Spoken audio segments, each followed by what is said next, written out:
Pasensya nyo na kung hindi ako nakapag-spread ng wisdom for the past 2 weeks.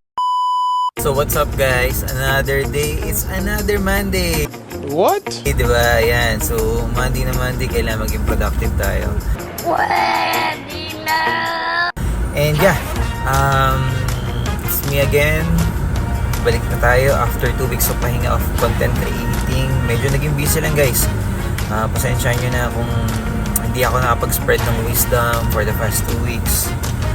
Medyo madami lang ginagawa, and then I'm cooking or Hot, spicy meat. Yeah, boy. brewing something para sa inyo.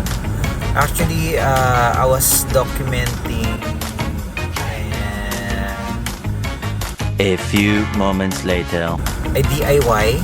So basically, ang magiging title niya is Tito DIY. Ayan. Kasi mahilig ako magbuting-ting. So pinalag ko na siya. So yun, watch out nyo lang. Especially nakafocus ito sa mga automotives, tapos sa mga gamit sa bahay, ganyan. Hopefully may ma-share ako sa inyong learnings, lalo na syempre sa panahon ngayon, kailangan medyo practical tayo, di ba? Kailangan din maalam tayo sa mga bagay-bagay. So yun lamang. Ipopost ko ito dito sa aking profile. So pwede nyo doon masubaybayan. So yun, maraming salamat ulit and have a great Monday everyone. God bless.